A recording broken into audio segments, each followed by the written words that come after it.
बिस्मिल्लाहिर्रहमानिर्रहीम। अस्सलाम वालेकुम नाज़रीन, जावेद टीवी पर सभी देखने और सुनने वालों को खुश आमदीद।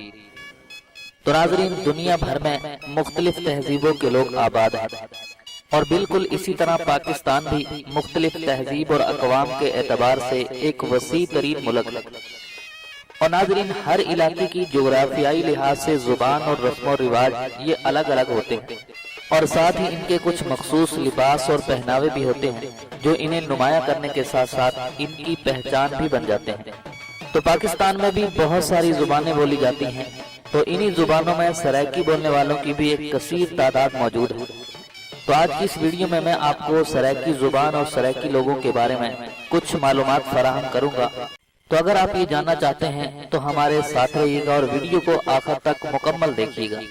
और वीडियो शुरू करने से पहले मैं नए आने वाले दोस्तों से गुजारिश करता हूं कि वीडियो के नीचे दिए गए लाल बटन को दबाकर हमारे इस चैनल को जल्दी से सब्सक्राइब कर लें और साथ ही बेल के आइकन पर लाजमी क्लिक कर दें ताकि आपको हमारी हर नए आने वाली वीडियो सबसे पहले मिल सके। तो चलिए शुरू करते हैं। नाज़रीन, सराइकी बोलने वालों की एक अपनी ही सकाफत है। इनके रहन सहन के तरीकों से लेकर लिबास और पहनावे तक अपनी एक अलग ही पहचान है। यूँ तो सराइकियों के बहुत सारे लिबास और पहनावे हैं, लेकिन खासकर सराइकियों की पहचान सराइकी अजरक है। ये अजरक दरअसल सिंध की सकाफत का हिस्सा है, लेकिन सिंधी अजरक और सराइकी अजरक में एक फर्क है। सिंधी अजरक में सुर्ख कलेजी और काला रंग शामिल होता है, जबकि सराइकी अजरक में नीला और फैरोजी रंग होता है। और एक अंदाजे के मुताबिक पाकिस्तान में 25 मिलियन से ज्यादा लोग सराइकी बोलते हैं, जो जनूबी पंजाब, जनूबी खैबर पख्तूनख्वा, मशरकी बलोचिस्तान, शुमाली सिंध, मगरबी हिंदुस्तान और अफगानिस्तान में मौजूद है। हिंदुस्तान में रहने वाले सराइकियों के बारे में कहा जाता है कि ये वो सराइकी हैं जो तकसीम के वक्त पाकिस्तान से हिंदुस्तान चले गए थे। पाकिस्तान में सराइकी लहजा बोलने वालों की मरदमशुमारी पहली मरतबा 1981 में की गई। नाज़रीन, सराइकी अपनी अलग शनाख्त रखते हैं और नाज़रीन, कहा जाता है कि सराइकियों के रिश्ते नाते द्राविड़ी नस्ल से मिलते हैं और द्राविड़ी जुबान दुनिया की एक अहम खानदानी जुबान है। इसमें शामिल जुबानें ज्यादातर जनूबी हिंदुस्तान में बोली जाती हैं। इस खानदान की तकरीबन 73 जुबानें मशहूर हैं जो जनूबी हिंदुस्तान, श्रीलंका, पाकिस्तान, नेपाल, बांग्लादेश, अफगानिस्तान और ईरान में बोली जाती हैं। और नाज़रीन, समझा ये जाता है कि वादी सिंध की तहजीब में दरावड़ी जुबान बोली जाती थी। दरावड़ी जुबान बोलने वालों को दरावड़ के नाम से याद किया जाता है।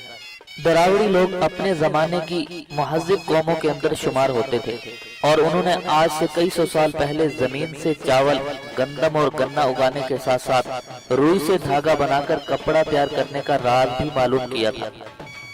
आसार कदीम के मुहक्किकीन के मुताबिक दरावड़ी तहजीब का जमाना 2500 कबले मसीह और बाद के मुताबिक 1750 कबले मसीह बयान किया जाता है।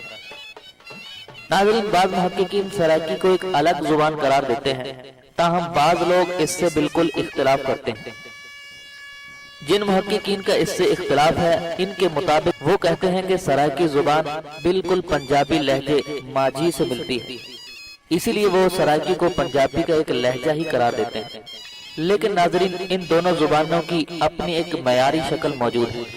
दोनों में अदब लिखा गया। सराइकी अदब की तारीख बहुत पुरानी है। मुहक्किकीन के मुताबिक सराइकी अदब की तारीख तकरीबन 250 साल पुरानी है। सराइकी कल्चर की तरवीज के लिए हजारों किताबें सराइकी, उर्दू, अंग्रेजी और दूसरी जुबानों में लिखी गई हैं। सराइकी जुबान को सबसे ज्यादा हरूफ तहज्जी रखने का शरफ भी हासिल है। सराइकी लोग अपने लिए अलहदा सूबा बनाने के लिए तहरीक भी चला रहे हैं। सराइकी तहरीक में सबसे ज्यादा नाम ताज मोहम्मद गंगा का है कि जिन्होंने अपनी जद्दोजहद का सफर सियासत से शुरू किया। उन्होंने अपनी अलहदा सियासी जमात पाकिस्तान सराइकी पार्टी बनाई कि जिसका मकसद सराइकियों के लिए अपने अलग सूबे का क़याम था। और इसके अलावा एक और पार्टी सराइकी मिल्लत पार्टी पाकिस्तान के अंदर बनाई गई और इस वक्त ये पार्टी सराइकी सूबे के क़याम और जनूबी पंजाब के लोगों के हकूक़ के लिए दिन रात मेहनत कर रही है। तो नाज़रीन, मैं हूँ जावेद और आप देख रहे थे जावेद टीवी। ये थी सराइकियों के बारे में कुछ मालूमात और उम्मीद करता हूँ कि ये मालूमात आपको पसंद आई होंगी। اگر آپ کو یہ معلومات پسند آئیں تو ویڈیو کو لائک کیجئے، شیئر کیجئے اور کومنٹس کے ذریعے ہمیں اپنی رائے سے ضرور آگاہ کیجئے۔ تو آج کی اس ویڈیو میں بس اتنا ہی۔ دیکھتے رہیے جاوید ٹی وی۔ ملتے ہیں مزید ایک نئی ویڈیو کے ساتھ، تب تک کے لیے اجازت دیجیے۔ اللہ حافظ۔